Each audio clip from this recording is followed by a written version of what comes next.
The generation that survived the Great Depression built money habits so solid that more than 9 in 10 American millionaires still practice them today. But 2 of those habits, the ones your grandparents swore by most, are quietly working against you in a world with index funds and 3.8% inflation. If you grew up hearing these rules at the kitchen table, this is not an attack on the people who taught them to you. It is an update. And if you are between 35 and 55 still feeling financially behind despite doing most things right, the update is probably overdue. Here's what makes this worth paying attention to. The habits that worked were never really about deprivation, they were about clarity. Every dollar had a job, every purchase had a reason. That underlying logic is still the most powerful financial framework that exists. But a couple of the specific applications have not aged well. And because we tend to package the whole set together out of respect for the people who taught us, we end up inheriting the wisdom and the blind spots as a single bundle. Today, we are going to separate those 2 things.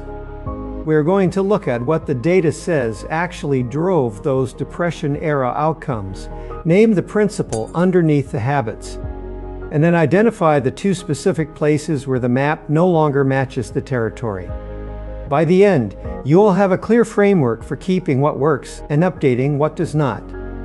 If you want more breakdowns like this data first, this data second, the Paycheck Lab publishes one of these every week. Hit subscribe and we will keep doing the math together. Now let us start with what actually worked and why it still does. The core habits of the Depression generation were not complicated. They lived below what they earned. They avoided consumer debt the way a person avoids a lit stove. They repaired things before replacing them. They saved before they spent. They did not buy what they could not afford. These are not particularly exciting principles, but they are extraordinarily effective ones. Ramsey Solutions ran the largest study of millionaires ever conducted. 10,000 participants. The results kept pointing to the same behaviors. More than 9 in 10 millionaires live on less than they make. Nearly 3 out of 4 have never once carried a credit card balance. 79% receive no inheritance at all. They built their wealth the same way the Depression generation survived their poverty, by treating every dollar as something worth tracking. This is what I call clarity over scarcity. The Depression generation was not good with money because they were poor. They were good with money because scarcity forced them to be ruthlessly clear about where every dollar was going. That clarity, not the suffering, is the thing worth inheriting. It is the reason a teacher on $60,000 a year can retire a millionaire, while a surgeon on $300,000 cannot. The surgeon has income, the teacher has clarity. Imagine 2 lines on a graph. One is income, the other is spending. For the Depression generation, those lines never got close to touching. The gap between them, that white space, is where wealth lives. It does not matter how high the income line climbs if the spending line chases it. The Depression generation kept the gap wide not because of willpower but because of necessity.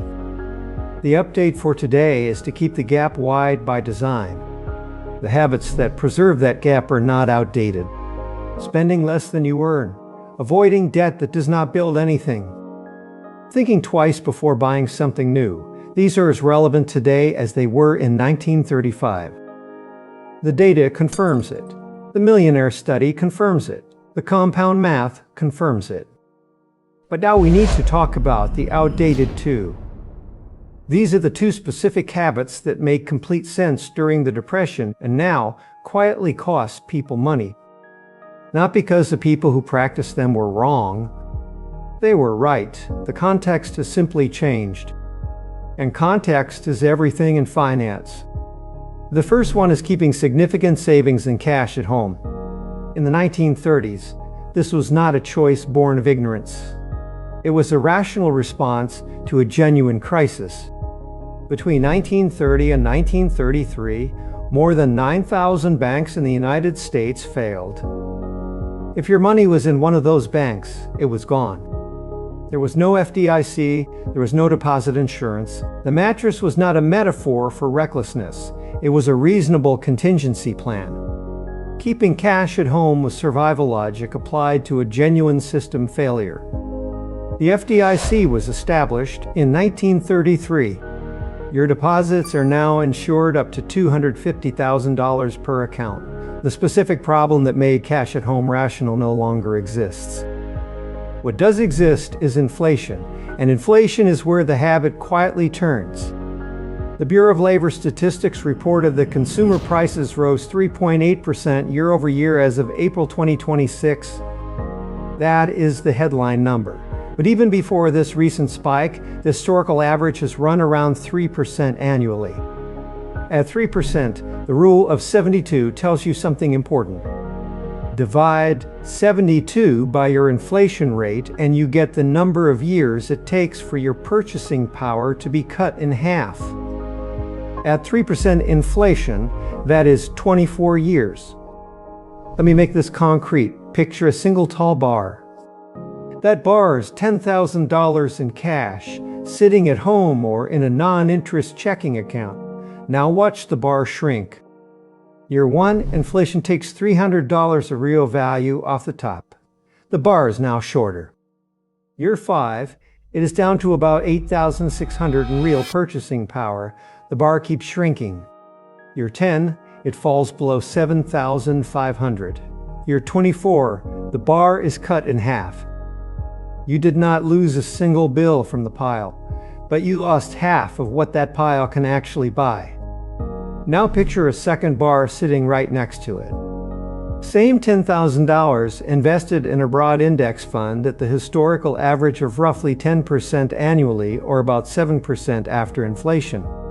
That bar grows. Year 10, it is nearly $20,000 in nominal terms. Year 20, it is approaching $68,000. Year 30, it is closing in on $174,000. 2 bars, same starting point. One shrinks, one grows. The difference after 30 years is not a rounding error. It is more than $160,000 on a single $10,000 decision. The Depression generation had no FDIC protection and limited access to broad market investments. They made the rational call for their context. You have both.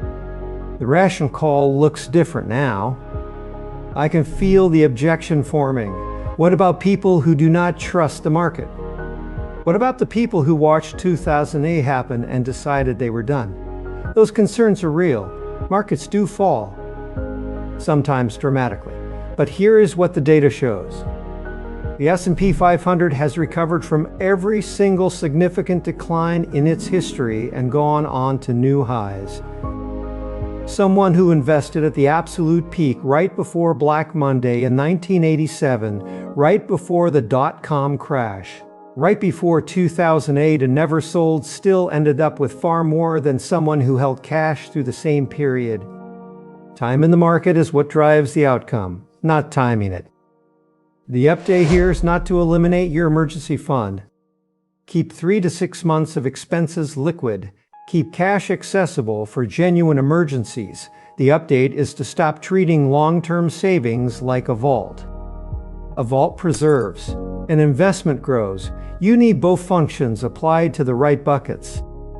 Now for the outdated 2. Habit number 2. Repair everything, always. This one is harder to let go of because it carries real virtue with it. The Depression generation repaired things out of necessity, and it taught them to value what they had, to not be wasteful, to treat their possessions with care. These are genuinely good instincts. The problem is not the instinct. The problem is applying it mechanically regardless of the math. Here is the scenario that plays out constantly. An appliance breaks, or a car needs a major repair. The instinct from Depression-era training says, fix it. Throwing it away feels wasteful. Buying new feels extravagant, so the repair gets done, even when the repair bill is close to the value of the item itself. Industry professionals across appliance repair, automotive, and general maintenance have converged on a guideline called the 50% rule. It is not a hard law, but it is a useful anchor. If the cost of repairing something exceeds 50% of what it would cost to replace it, the repair is often the worst financial decision. Not always, but often enough that the numbers are worth running. Here is why. When a repair costs you $600 on an appliance worth $800, you have spent 75% of the replacement cost. And the appliance is still old. It still has all the remaining failure modes of an aging machine. You have not reset the clock. You have just deferred the eventual replacement while paying a significant fraction of it now. In many cases, you would have been better served putting that $600 toward a new unit that comes with a warranty and another decade of reliable life. Emotional resistance to this is real, and I want to name it directly. There is a pattern in behavioral economics called sunk cost thinking. Once we have invested money or time in something, we feel compelled to keep investing to justify the original cost. The Depression generation had this instilled at a cultural level. They've been through a period where waste was genuinely dangerous. Throwing something out felt like throwing out survival. That cultural memory was rational when it formed. Applied to a broken refrigerator in 2026, it can cost you more than starting fresh would have. The update is not to become wasteful. It is to run a simple calculation before every significant repair. What is the item currently worth? What does the repair cost? If the repair exceeds half the replacement value, do the math again before signing the estimate. Sometimes the repair still makes sense. Sometimes it does not. The Depression-era instinct to pause before spending is exactly right. The specific conclusion it points toward needs updating. Here's the protocol. 3 steps executable this week. Step 1 is to audit your clarity over scarcity gap. Pull up your last 2 months of bank and card statements. Calculate the gap between what came in and what went out. That gap is your financial engine. If it is less than 15% of your income, something needs to change. If it is healthy, the depression habits that built it are still doing their job. Step 2 is to identify where your long-term savings are sitting. If you have money beyond your emergency fund parked in a non-interest account or stored at home, calculate what it is costing you.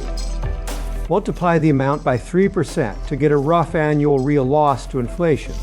Multiply by 10 to see the decade toll. Then compare that to what a low-cost index fund has historically returned. You do not need to move it all at once.